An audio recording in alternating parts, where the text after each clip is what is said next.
でもね、私にだって分かってるよ。聖夜にとっては迷惑だよね。私なんかがお前を愛したりしたら。シャイナさん。Saint Seiya est un shonen des années 80 qui n'est pas exempt de sentiments forts.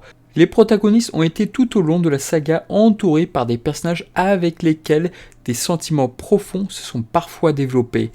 On peut même dire que dans Saint Seiya, l'émotion est un moteur, l'amour devient même le squelette de certains chapitres, à savoir Abel et le Tenkai.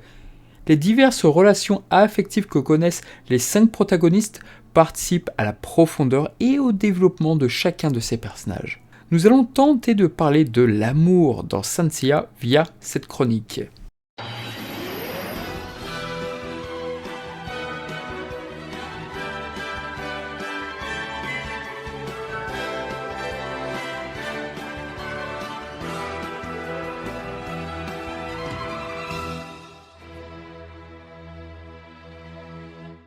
La relation entre Seiya et Marine est le premier exemple de la relation maître-élève que nous découvrons dans la série animée et dans le manga. Elle va poser les bases de ce type de relation pour la suite de l'œuvre. Le maître est souvent dur, pousse son élève dans ses retranchements, l'amène à se surpasser, mais l'aime profondément et n'hésitera pas à se sacrifier dans certains cas. Marine se sépare de son masque pour permettre à Seiya de vivre, mais aussi d'accomplir son devoir, de franchir les marches du dernier temple, au risque de mourir à sa place au milieu des roses du sein des poissons. Par contre, l'adaptation animée créera quelque chose autour d'Ayolia et Marine, lorsque la Toei Animation développe la partie inédite autour de la garde rapprochée du Grand Pop.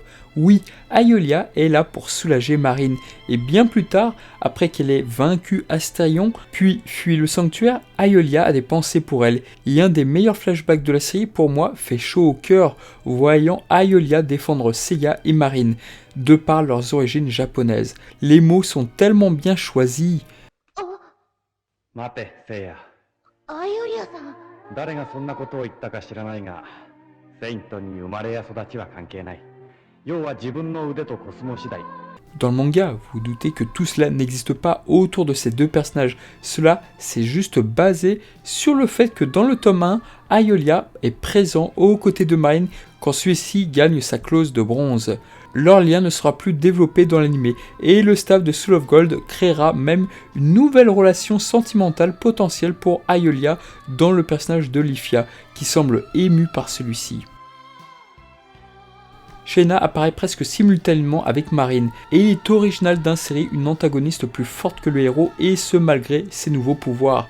Quoi que l'on dise sur Shaina, lors de sa première apparition, il n'était pas évident d'imaginer qu'elle tomberait plus tard amoureuse de Seiya, celle-ci étant simplement introduite comme le tout premier antagoniste du héros, même si Seiya se permet de souligner sa beauté quand il voit son visage. Masami Kurumada a créé un intéressant concept autour des masques des femmes saintes. Elles deviennent mystérieuses et sont tenues à deux règlements. Soit elles tuent l'homme qui a vu leur visage, soit elles en tombent amoureuses. L'anime s'intéressera à de nombreuses reprises au conflit intérieur que développera Shaina vis-à-vis de son rôle de sainte et des sentiments éprouvés pour Seiya. C'est un aspect qui est bien plus fouillé dans l'adaptation animée que sur le matériel d'origine. Tout ça est mûrement bien préparé et calculé, car pour boucler la boucle avec les Silver Saints, Seiya combat brièvement Shaina et ceci se termine par une superbe déclaration d'amour alors que la nouvelle hiérarchie d'ennemis vient d'apparaître, à savoir les Gold Saints. Le thème musical qui se nomme tout simplement Athena, musique exceptionnelle de Seiji Okoyama, fonctionne du feu de Dieu sur cette scène. C'est l'une de ses meilleures utilisations. Sur cet amour qu'éprouve Shaina envers Seiya, il est intéressant de noter que les deux seiyuu ont été jadis en couple. Et oui, Mami Koyama, célèbre voix d'Arale, elle était auparavant avec Toru Furuya. Et malgré leur rupture, l'entente entre eux est, semble-t-il, excellente. On a le droit à un flashback exclusif à l'anime où Seiya avait déjà été en contact avec Shaina et ce, sans son visage. Lors d'une scène montrant la sensibilité de ce personnage qui nous semblait si dur. Bon, ça change la donne par rapport au manga, mais la scène fonctionne également et le lien entre Shaina et Seiya semble moins superficiel et plus crédible. De plus, Shaina apprend à bien connaître Seiya dans l'anime, car elle le rencontre à multiples reprises, une très bonne idée du scénariste Yoshiyuki Suga. On peut aussi revenir sur la jalousie qu'éprouve Shaina envers Saori via le magnifique épisode 30, et à ce moment-là, Shaina admire Seiya qui saute dans le ravin sans hésiter pour protéger sa déesse. Ce sont les premiers véritables indices de l'existence des sentiments entre Seiya et Saori. Par contre, s'il est clair que Shaina est tombée amoureuse de Seiya, il est évident que Seiya, qui l'estime en tant qu'allié, ne développera aucun sentiment réciproque. Le personnage de Saori occupe toutes les pensées de Seiya. Aucune romance n'est possible avec Shaina. Et elle le sait et se contente de le protéger, tout en protégeant sa rivale Saori. C'est l'amour impossible. Et il est intéressant de voir que dans Saint Seiya Omega, Saori et Shaina vivent ensemble auprès de Koga, en attendant leur Seiya. Et beaucoup de fans de Shaina regrettent le manque d'intérêt de Seiya pour celle-ci. Shaina est un intéressant personnage entre courage, dureté, sens du devoir, sacrifice. On pourrait noter que bien qu'étant un shonen, l'un des personnages les plus touchants de cette saga est une femme. Quant à son disciple Cassius, il est capable de tout, comme Shaina, et Masami Kurumada va très bien nous le réhabiliter. Et au final, on a beaucoup de tristesse sur la mort de ce personnage, alors que sa première apparition, rien ne nous laissait sous-entendre qu'il était capable d'un tel geste. Tu n'es pas mort en vain, Cassius, et je sais pourquoi tu souris dans la mort. Tu as quitté cette terre pour devenir une étoile qui protégera China. A noter que Seiya a un succès monstre auprès des filles, et s'il voit Mio comme une amie d'enfance, celle-ci lui fait aussi une belle déclaration avant de partir pour les 12 maisons, interrompue par les enfants de l'orphelinat. Elle restera dans la friendzone forever. Encore un amour à sens unique. Nous avons également Shunrai et Shiryu. Bon alors, c'est le couple amoureux établi par excellence. Initialement élevés ensemble par le maître, les sentiments que partagent les deux tourtereaux sont clairement décrits comme de l'amour et du dévouement tout au long du récit et sans ambiguïté. Le combat face à Deathmask souligne leur lien. La colère que livre Shiryu face à Deathmask est admirable, montrant par la même occasion que Shunrai est la personne qui compte le plus pour Shiryu. Adieu, mon amour.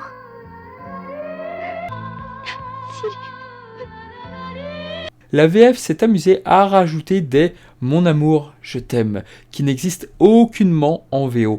Kurumada n'est pas fan des déclarations trop explicites et préfère suggérer. Et d'ailleurs, en général, la pudeur asiatique répugne les déclarations trop directes et préfère la subtilité des actes. D'ailleurs, c'est assez typique des shonen de ne pas faire de déclarations d'amour trop bruyantes. Il n'y a pas non plus de démonstration physique de leur amour. Ne vous attendez pas à avoir des baisers concrétisés dans Saint Seiya. Que cela soit dans Saint Seiya Omega ou dans Next Dimension, Shiryu fera sa vie avec elle et adoptera un enfant dans Next Dimension, tandis que dans Omega, il aura son propre fils, Ryo, nom emprunté à un personnage de Kojiro, tandis que dans Next Dimension, c'est le nom de Shoryu, un nom également hérité d'un autre personnage de Kojiro. Rien n'est laissé au hasard.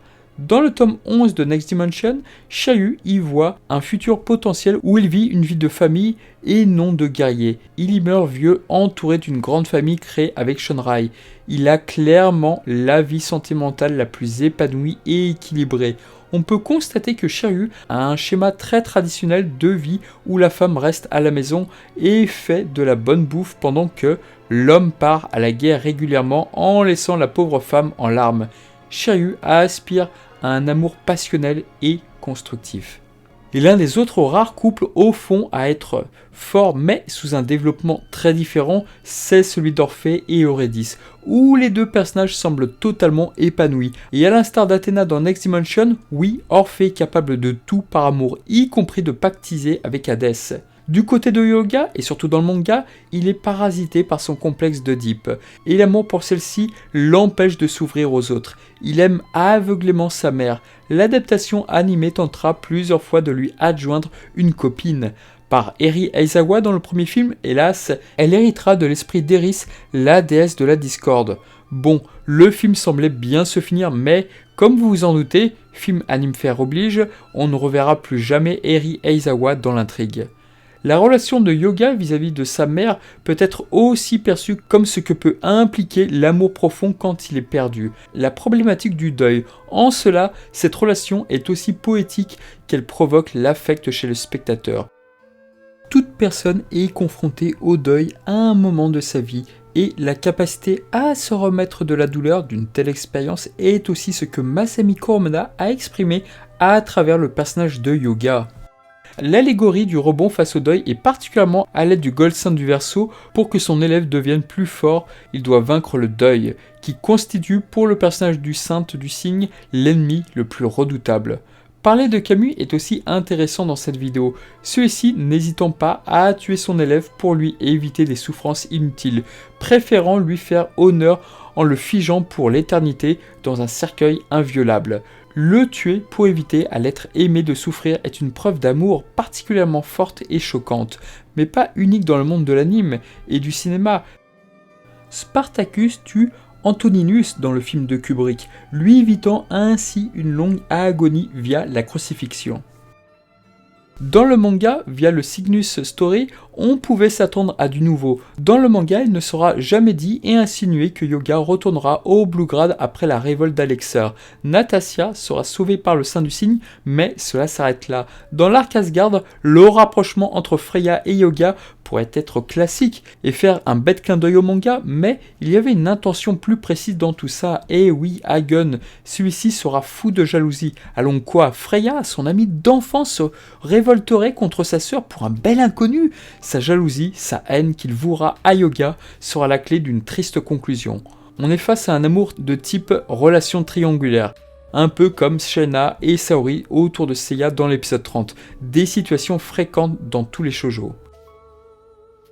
Pour Shun, l'ambiguïté sur son orientation a toujours été là pour les fans. Oui, June nous a fait douter à un moment, mais Masami Kurumada avait promis d'appeler un de ses personnages par le nom du magazine June. Mais au final, c'est peut-être ce clin d'œil à ce magazine qui a scellé ce personnage. Sans doute que l'auteur ne pouvait pas citer le magazine comme il le voulait. Au final, ce personnage restera secondaire, mais ce qui ressort est qu'elle semble montrer volontairement son visage à Shun et lui déclarer son amour. Shun voit June comme une amie et ne laisse pas transparaître autre chose. Bien sûr, il y a le sauvetage de Yoga dans la maison de la balance qui laisse songeur chez bien des fans de yaoi, et que faut-il en penser si ce n'est que Shun sauve là un frère d'armes au péril de sa vie. Mais bon, la réalisation, les dessins, oui, car dans le manga, comme je l'avais déjà dit sur la vidéo de Yoga, c'est assez sage en fait. Bref, on doit ceci à la réalisation de Kazuhito Kikuchi. Sur Iki, il n'a pas beaucoup de raisons d'être heureux, en raison de la mort d'Esmeralda qui ressemble beaucoup à son jeune frère physiquement. Et quand on y regarde bien, Esmeralda, c'est Shun en blonde. Esmeralda n'a hélas pas beaucoup de temps d'apparition avant sa mort.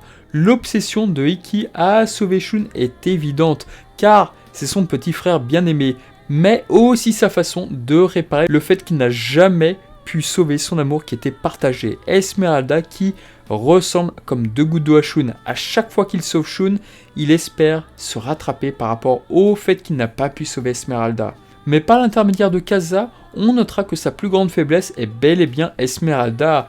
Mais ceci est tellement enfoui dans son cœur que le Miner ne l'a pas découvert du premier coup. Dommage, il aurait pu gagner. On est dans l'amour nostalgique impossible. Iki vivra éternellement dans le passé et les remords.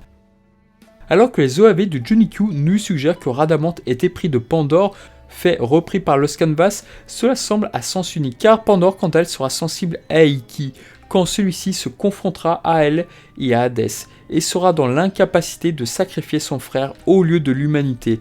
Elle y sera sensible et se rappellera que le sang est rouge et que les sentiments sont chauds et bouillants, alors qu'elle vivait dans le gris. En se blottissant sur le dos d'Iki par remords de lui avoir blessé dans le dos, tout nous suggère à ce moment-là qu'elle est éprise d'Iki. Iki semble sensibilisé par la mort de Pandore en tant qu'humaine repentie, mais impossible de dire s'il a éprouvé de quelconques sentiments envers elle. il semble éternellement épris d'Esmeralda et ne sait que vivre dans le souvenir. Quelle fin tragique pour toutes les femmes qui s'approchent trop près d'Iki. Elle se brûle dans les ailes et Iki semble être un éternel solitaire qui ne laissera personne s'approcher de lui, par peur de la perdre. Entre Iki et Shun, il y a évidemment de l'amour fraternel, très intense et sincère des deux côtés. Iki aime tant Shun qu'il ne peut le sacrifier face à l'humanité en péril. ありがとうせいや Maintenant, le couple principal du manga, sur lequel on ne peut pas faire l'impasse, Saori et Seiya.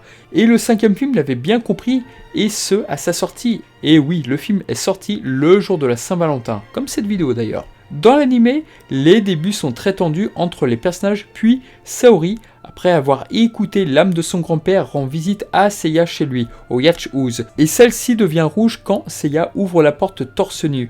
À partir de là, on sait qu'on veut nous développer la relation sentimentale de ces deux-là. Dans le manga, où Seiya sauve la princesse de Jamian, une certaine complicité commençait à naître. Alors que bon, au début de l'œuvre, on détestait tous Saori, et Seiya aussi la déteste à ce moment-là, et lui propose de se battre elle-même pour ses intérêts. Souvenez-vous qu'il lui disait de s'inscrire à des cours de catch. Oui, c'est vrai. Et vient donc l'épisode 30 de Shigehatsu Yamauchi. Et il met le paquet pour adopter poétiquement une case du manga où Saori tente d'embrasser un Seiya dans le coma. L'anime livre une scène très tendre où Saori caresse la joue de Seiya et se penche pour l'embrasser, en lui disant qu'elle tient à lui. Seuls Seiya et Saori sont présents, abandonnant tous les autres protagonistes sur un réveil matinal. Et chose ironique, alors que la VF gommait toutes les chansons japonaises, et bien sauf une. Merci pour tout, Seiya. Tu m'as si souvent protégée. Maintenant, c'est à mon tour de veiller sur toi. Eh oui, le thème de Lullaby fut le seul qu'on pouvait entendre à l'époque sur TF1. Ce thème est très beau et met relativement bien en valeur cet amour autour des deux personnages. La position d'Athéna à genoux sur Seiya qui est prête à l'embrasser alors que le saint est inconscient, c'est vraiment une scène assez unique dans le paysage de Saint Seiya et elle est interrompue par une Shaina très jalouse. On est à fond dans la relation triangulaire. Et tout le 3e film se basera dessus, nous montrant alors que si Seiya est abandonné par celle qu'il aime le plus, il n'est plus le Seiya que nous connaissons. Pour Seiya, Saori est son moteur, celle qui nourrit sa combativité, et c'est plutôt bien amené dans le film Shunku no Shunen Densetsu. Et l'ending de fin, les dernières secondes, ils se donnent mutuellement la main. Leur amour est un message très important de ce film, pour ceux qui en doutaient. Alors que dans le 5e film, sorti à savoir le jour de la Saint-Valentin, Saori prend soin de Seiya, qui n'est que l'ombre de lui-même, après la défaite d'Hadès. Nous avons le droit à une nouvelle preuve d'amour de Saori. Elle abandonne son titre de déesse pour protéger Seiya. Une preuve d'amour qui ne sera pas sans conséquence, car désormais, le sanctuaire appartient à Artémis. Et au moment où Seiya parvient enfin à rejoindre Saori, celle-ci semble le trahir. La mise en scène est inattendue dans le déroulement car on douterait presque des intentions de Saori et le visage qu'elle a à ce moment est inhabituel. Pourquoi? Ne sois pas désolé. Saori, si j'ai combattu jusqu'au bout de mes forces, ce n'est pas parce que tu me l'as demandé. C'est ma volonté. Combattre pour toi. C'est une vraie déclaration d'amour. La thématique de ce film, c'est réellement l'amour de ces deux personnages. Mais Kurumada est fan de ce couple, mais aime les choses qui ne sont pas forcément claires dans cette œuvre-là. Pas dans les autres plus creux, il veut qu'ils soient entretenus des non-dits. Car il ne saurait pas gérer leur amour, car il veut qu'ils restent des adolescents timides et surtout, il a une image de leur relation basée sur l'amour courtois. Dans l'amour courtois du Moyen-Âge, il n'y a pas de passion physique, tout est suggéré comme dans la licence. Pour mériter la femme qu'il aime, l'homme se soumet à elle. La dame est suzeraine, le chevalier est son vassal. On est typiquement dans le rapport qu'a Seiya envers Saori, et encore plus pour Siegfried avec Hilda, car celui-ci n'a pas de regard critique sur elle et la suit dans ses erreurs. Alors que Seiya sait voir quand Saori se trompe, comme dans Abel, où elle ne fait pas confiance en la force de ses bronzes. Si le lien souligné entre Seiya et Saori semble être l'amour dans le 5e film, Apollon constate que c'est sûrement ce qui les rend plus forts et ainsi pourquoi ils constituent un danger pour les dieux. Pour les rendre plus faibles, il les punit en faisant en sorte qu'ils perdent la mémoire de leur lien. C'est la plus dure défaite pour ce couple. Quand ils ne sont pas unis, ils sont moins puissants. Si Seiya ne le dit jamais ses sentiments, à part à demi-mot dans le film 5, Saori est plus claire et plus forte face à ses sentiments envers lui. Elle dit clairement lorsqu'Hadès abat Seiya, en fin de manga, que ce qui la rend plus forte que lui, c'est l'amour qu'elle porte pour l'autre. Et elle dit cela en tenant Seiya dans ses bras. Dans Next Dimension, Saori est prête à braver les dieux pour sauver Seiya, et elle affirme à Artemis que ce qui rend les humains si forts, c'est leur amour. Clairement, Athéna affirme à nouveau son sentiment amoureux. Son amour est tellement fort que la déesse en devient accusée d'égoïsme par d'autres protagonistes. En effet, elle est prête à chambouler l'univers pour un seul sainte par amour qu'on peut catégoriser d'amour passionnel. Vous le voyez, Saori et Seiya feront beaucoup de sacrifices tour à tour, et pourtant, Seiya, au départ, tout portait à croire qu'il serait en couple avec Mio, la jeune fille travaillant dans l'orphelinat. Mais dès que Saori se révèle être Athéna, oui, le manga et l'adaptation animée met en retrait le personnage de Mio, qui ne peut plus fonctionner comme avant, alors qu'elle était omniprésente, voire la supportrice numéro 1 de Seiya lors des Galaxian Wars. Pas de bol pour elle. Si la licence jouera avec les fans sur des pseudo-couples dans les différents spin-offs, on restera toujours dans le schéma de l'amour non dit. Dans Mega, on suggère un amour presque officiel entre Seiya et Saori. Il joue aux parents avec Koga. Celui-ci en est même extrêmement jaloux de Seiya. La fin d'Omega laisse entrevoir des rapports affectifs plus concrets pour le couple. Kurumada aime décrire des situations suggérées, mais non clarifiées. Il souhaite probablement que l'amour de ses héros soit le même que dans l'adolescence, un amour maladroit mais toujours sincère et bienveillant. Il a beau être aimé par 3 femmes, Seiya ne sera pas ambigu et joueur avec ses prétendantes. Il n'a 2 yeux que pour une seule femme et nous savons clairement de qui il s'agit. Cet amour est presque inconscient autant qu'il est innocent. Il s'illustre dans la dévotion et dans le sacrifice, et non dans les contacts physiques ou la puissance romantique du verbe. Une manière assez traditionnelle de représenter l'amour dans les récits asiatiques où il y est question de pudeur, respect, dévotion. Voilà en tout cas pour cette vidéo, je vous souhaite à tous une très bonne Saint-Valentin et je vous dis à très bientôt. Et un grand merci à Thème et à Space Weaver qui m'ont beaucoup aidé pour ce script.